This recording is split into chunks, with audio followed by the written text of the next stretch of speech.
Hello and welcome back to my channel. First of all, I wanted to thank everyone who's subscribed to me, and second of all, I'm really enjoying the comments. People seem to have been putting a lot of thought and time into the comments, and they're enormously interesting to read. The last video I done about people who shop unnecessarily for bikes was quite popular, and I think a lot of people really enjoyed the engagement with it. I certainly did. I really enjoyed reading people's comments and how they enjoy their bikes. It's been absolutely brilliant, so thank you for that. That has then triggered the second video of something I wanted to talk about, and it's a greater theme, but it actually started recently with the bus lane fiasco in the UK. So for those that don't know, in the UK we have specific bus lanes, and they're usually for taxis, bicycles and buses. They can also, a lot of them, allow motorcycles, but this is haphazard. Some areas you can, some areas you can't. If you go on the wrong one you could be fined. So it's never entirely clear. You have to watch the signs carefully, as even on the same road they can switch between regions, and one bus lane will get you a fine and the other one's completely fine for a motorcycle. It's an absolute farce. Recently, the Motorcycle Action Group launched a campaign to try and get universally across the whole of the UK motorcycles access to bus lanes. There's no reason they can't. It makes absolutely no sense. If anything, it's safer because it keeps us out of the flow of traffic, out the regular cars, and the bus lanes are usually quite clear. A good example is if you ride into York.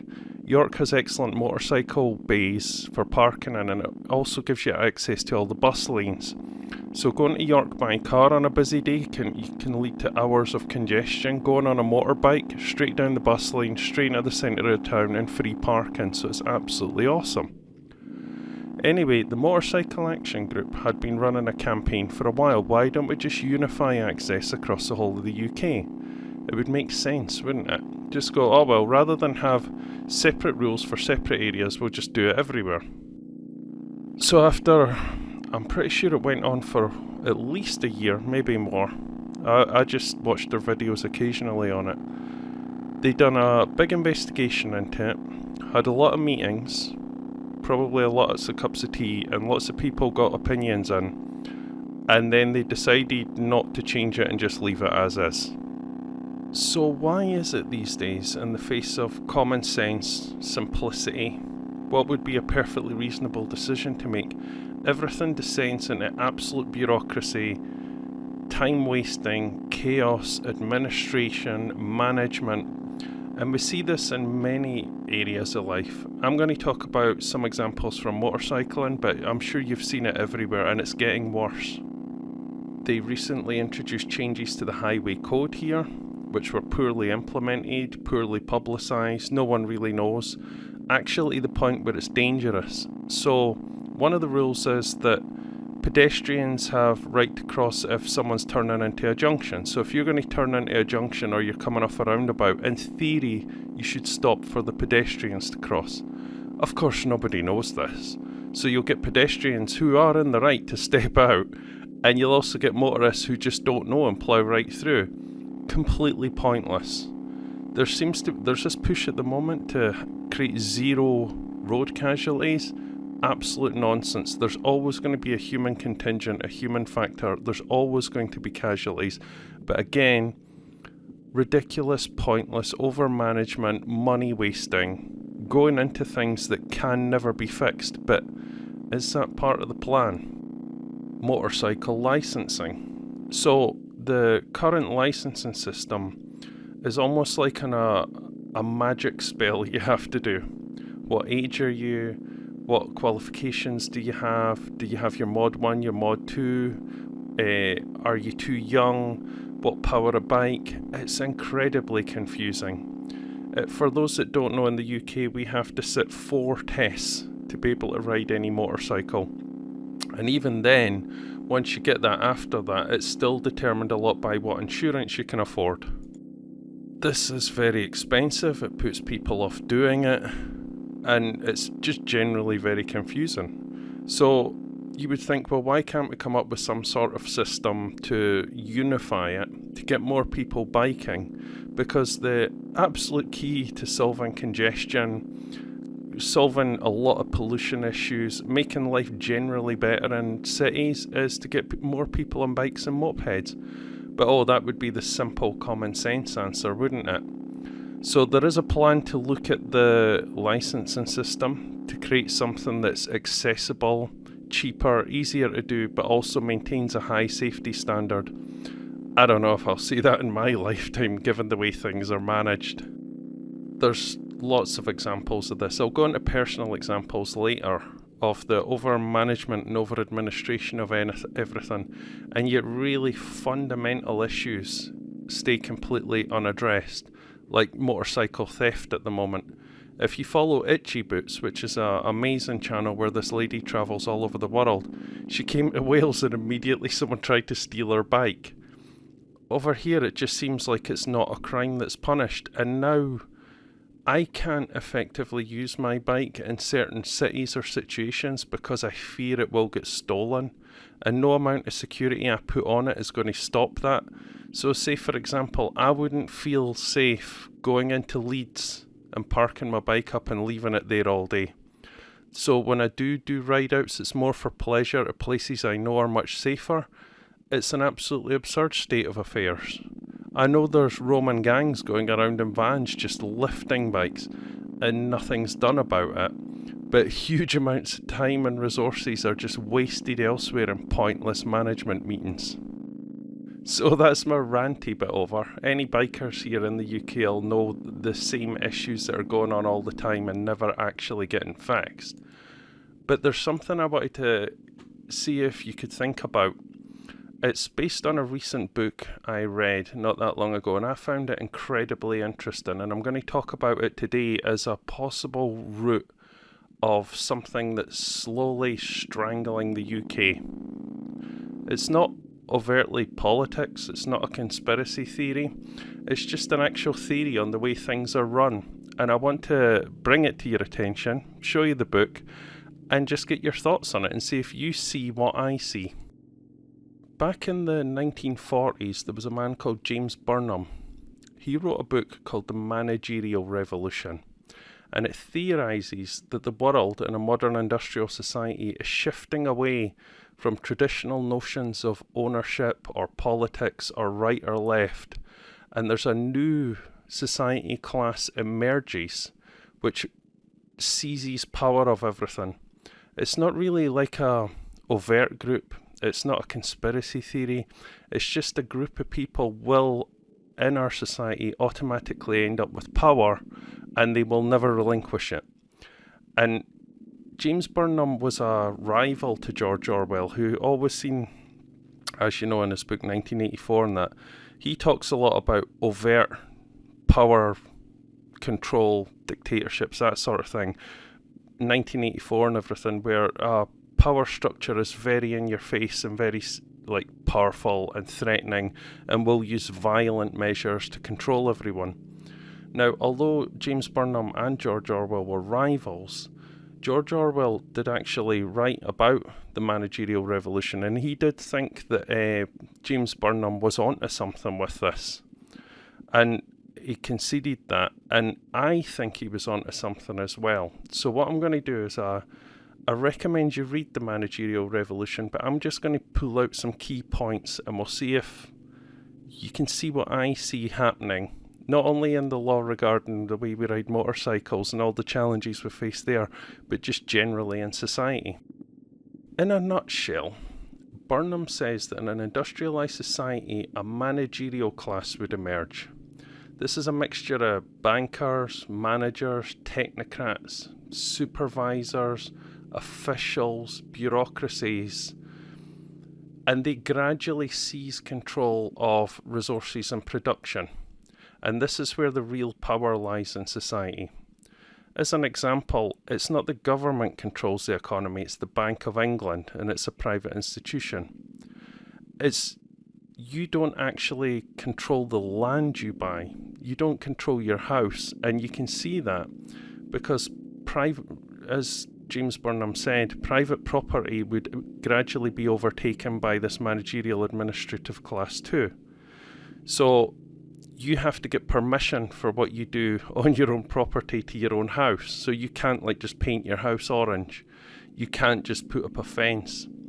Now, he theorised that this would grow and grow and grow. It's like a self-perpetuating thing where these managers hire more managers, they administrate and manage ever more things, they create issues and overmanage them to justify their existence. It's not like a evil conspiracy. The people in it might not even know they're part of it. They might not even know. Obviously, they're not all going to be bad people fighting for power. They've all got bills to pay too. So they create management and administration to justify their existence and their job. And this managerial class will do whatever it can to defend its position and to hold on to power. And for me personally, I see a lot of this everywhere, not just in the administration of motorcycling. And a good example is, don't pay your motorcycle insurance and then see who owns your motorcycle, because the administrative body will just seize your bike if you don't have insurance. So there's your property, private property rights there, superseded by the administration. The system of politics you have, people will naturally vote right or left, and people in the UK are going to know about this. It doesn't matter who you vote for, right or left. They're sort of like a dressing on top of the administration. The administration will do as it pleases, and it's the job of the politicians to present what it wants to do to the people and try and get them to buy in on it. This is also why I believe the UK has such tepid, atrocious leaders. The UK's always had loads of phenomenal leaders, real historical figures, but now whenever presented with a failing Prime Minister or a failing Chancellor, we're offered a replacement that has zero leadership skills and is just as tepid and awful as the one before. And there's a growing frustration with this. And I think it's the administration that actually runs the country. And just to be clear, I'm not saying it from a conspiratorial point of view that there's this shadowy organisation running the UK. It's just a big, bland, administrative bureaucracy of middle managers holding the power of things and creating over-management of everything and effectively running it into the ground. I'm sure you've seen this in every aspect of your life. One of the ones that infuriates me is cycle lanes. Now, I understand that cyclists are the most vulnerable next to pedestrians on the road, but in any area of England, they will spend millions and millions of pounds on some of the most hilariously pointless cycle lanes you've ever seen. Over signage, over marked, and you never see anyone on them, and the cyclists cycle on the road anyway. This is a classic example of over-management, over-administration. They work to manage issues that can be fixed with basic common sense. And the problem with it was, and as James Burnham says in his book, it gets to a point where they will eventually be in an authoritative position where they have too much power and they start overly controlling everything with the admin. And as you know, and if you're ever dealing with government, any sort of organisation, the bureaucracy is an absolute nightmare, and that is where this comes from. As Burnham says, there is a shift in power dynamics when this happens, and now this administrative class are actually in control and running everything. Another really good example of it is if you watch Clarkson's Farm on Amazon Prime, what farmers have to deal with, the level of admin, the level of bureaucracy just to farm the land is absolutely out of control, to the point where it eats up time and resources and money that shouldn't be there. But not unlike a tumour, where the tumour kills the host by seizing resources until the host dies, this is very similar. You cannot get rid of the managerial class. They are just simply going to grow and seize ever more power. And this leads to the absorbing of resources from the population. At a very simple level, a lot of people don't realise that a meeting costs a significant amount of money. Say you've got 10 people in a room, each one drawing a salary, and they spend a day a week in meetings. It runs into thousands and thousands of pounds. And this management is often why you'll see a project massively overrun. So they'll spend like £1 billion to build a bridge, and they've not dug a single hole, but they've burnt through all that money. That's entirely through meetings and admin. Like any tumour as well, it's self-replicating. So they manage and admin and then create more management and admin, and it's an endless cycle of growth, fake economic growth, where managers create managers to create documents to be read by other managers. I'm sure many of you have seen this in everyday life. I certainly have. I see it all over the place now. You'll just walk up to a set of traffic lights and there'll be a 3-metre cycle lane.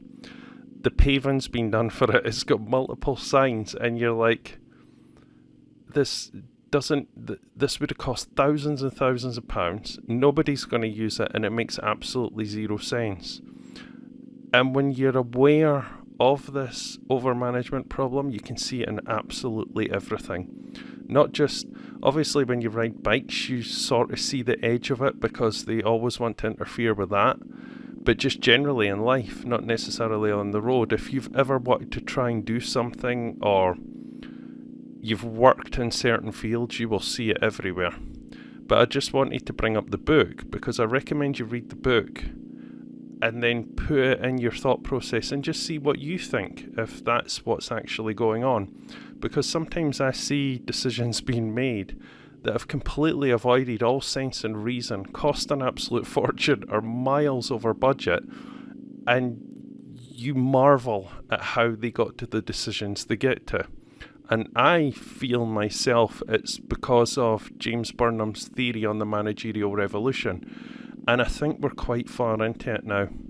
I think, especially in the UK, it's very deep and it's in everything. So where does it go from here?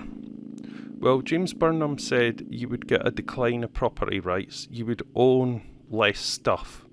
You would think you own stuff, but you don't. It's actually owned by a bureaucracy and you're paying a fee to use it.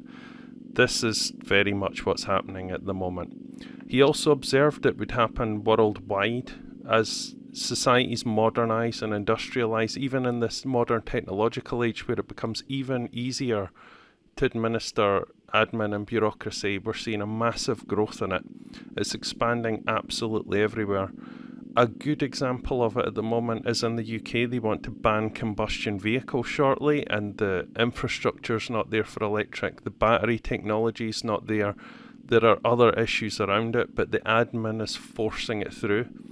Even although, in real sense, if you want to reduce pollution and you want to make something more sustainable, the solution isn't necessarily battery-powered vehicles. It doesn't make any sense.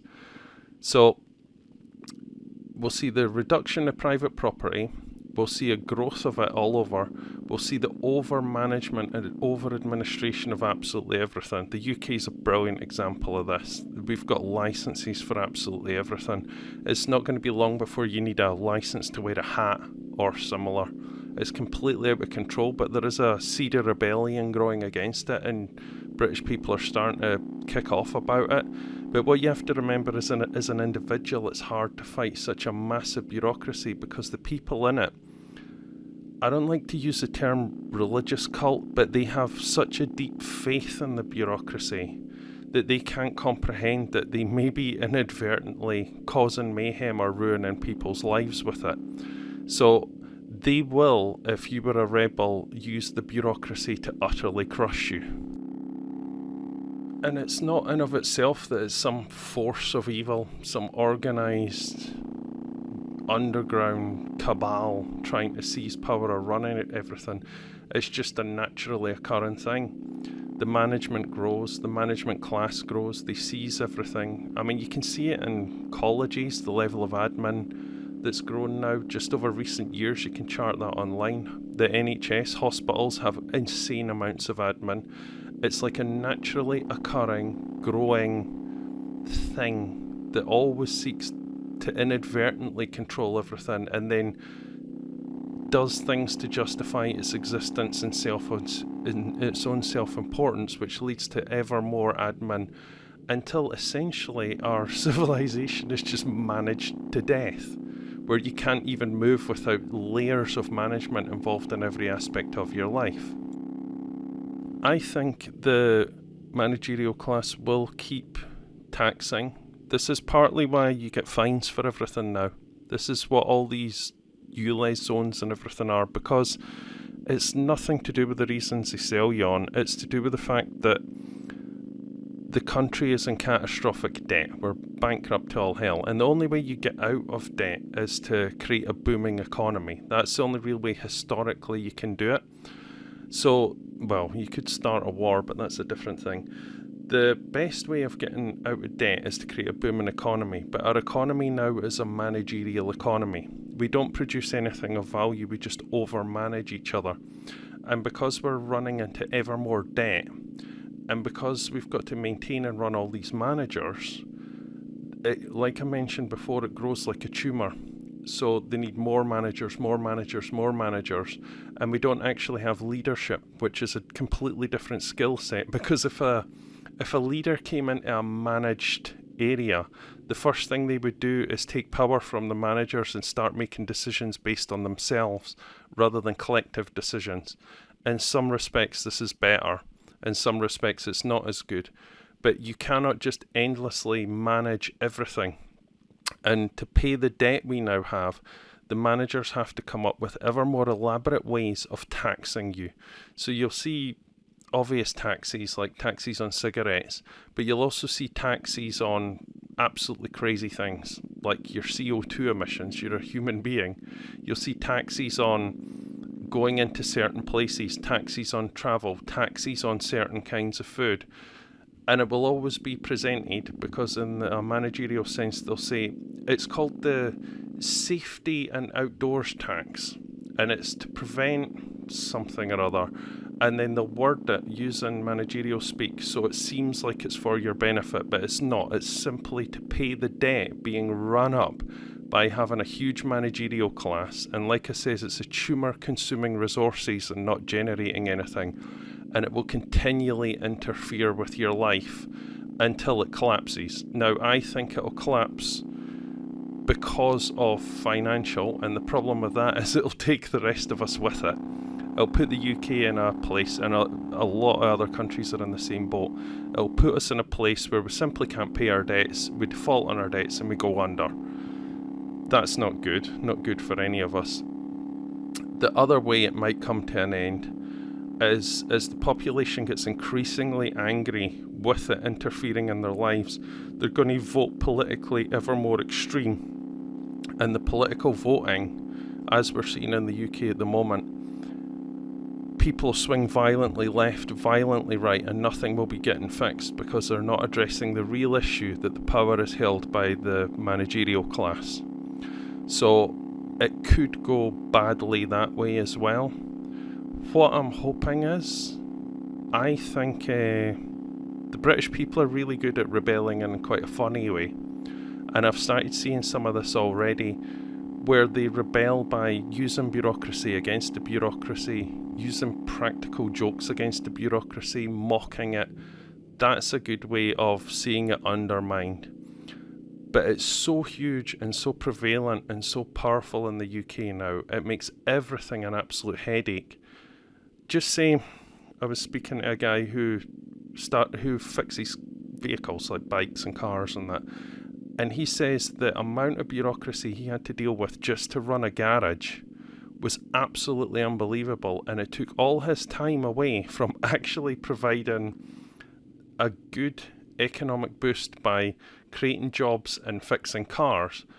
With his skill set, he spent the whole time doing admin.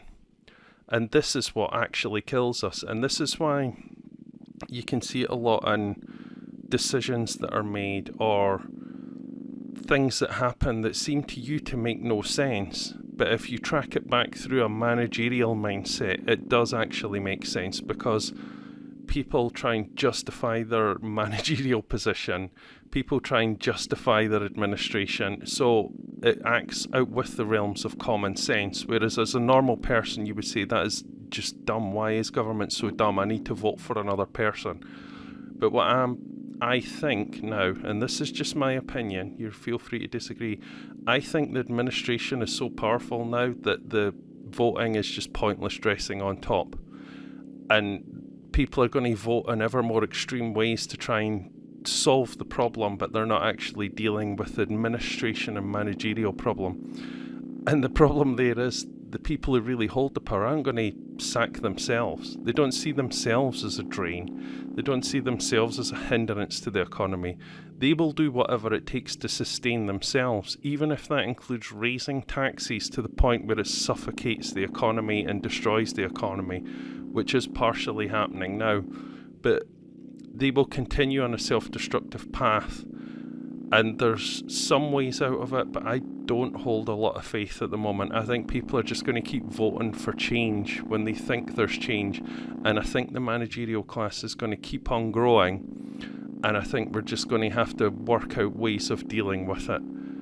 I don't really hold out much hope for it, because until the problem is actually recognised, it can't be fixed or addressed.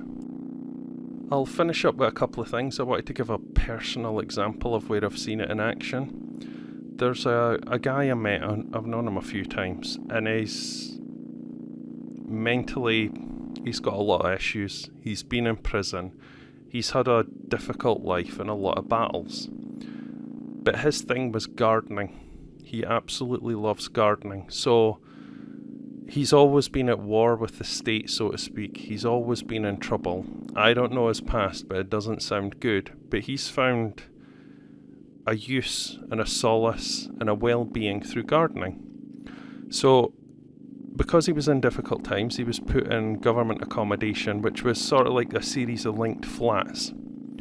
And it's not a great area, kind of run down, kind of terrible. So using what little money he has, he starts hanging flower pots, little gardens. He redone the path using his own dime. He laid out little flower beds, things like that. And he started making the area look really gorgeous, really lovely. And he found tremendous purpose in himself. And what do you think happened? Local government came along and told him to remove it all. They said it was a health hazard. Now, it wasn't a health hazard at all. This is the managerial class exercising power over an individual who was doing a better job than them. If there's one thing the managerial class hate, it's someone taking power from them, even inadvertently. So they bullied him into removing it all. He improved the pathways. He even put out picnic benches so the old people there could sit in the sun. Done a phenomenal job. Now, common sense would say, yeah, wow, that's amazing. How can we support him to do more? How can we get him, maybe get him some kids to help him? Like troubled kids could volunteer. Maybe people could find a passion for gardening. But no, the government crushed him. And that really annoyed me. And that's part of the reason I've done this video. And then on top of that, the other things I witnessed, like the cycle lane, the bus lanes, the cycle lanes, things like that. As a biker, we're seen as an outcast, rebellious element of society. So we tend to get crapped on by the government often. So when I see others getting the same thing, that triggers me to make a video as well. So this is just my opinion. You can disagree with it if you want. That's entirely up to you. I would though suggest you read James Burnham's book. I'll put the link in the description below. I hope you enjoyed my rant. This is just something that really irked me, and my last ranty video got a good number of views, so I thought I'll throw another one up. I'll still take the nice ride out and do it without my rant, just with bike sounds, and then you're free to listen to that. I don't force anyone to listen to my rants. But also as well, I would like to have a motorbike channel that had quality content that makes you think. And seeing from the comments I was getting as well, there seems to be a lot of thoughtful, intelligent people visit my thing, so I'd like to discuss books, discuss ideas, and get people's comments on them and people's opinions on them as well. I think that's it creates a channel that I would consider to be like a forever channel, where people can get ideas that are past just motorcycling. It's also a lot of the stuff I'll think about the books I've read while I'm out biking as well. Motorcycling's wonderfully meditative. You're on your own with your helmet on out in the middle of nowhere just thinking. So I have a lot of time to roll these ideas around in my head. Anyway, thank you for listening. I'm so glad people are enjoying my channel. And see you later. Bye bye.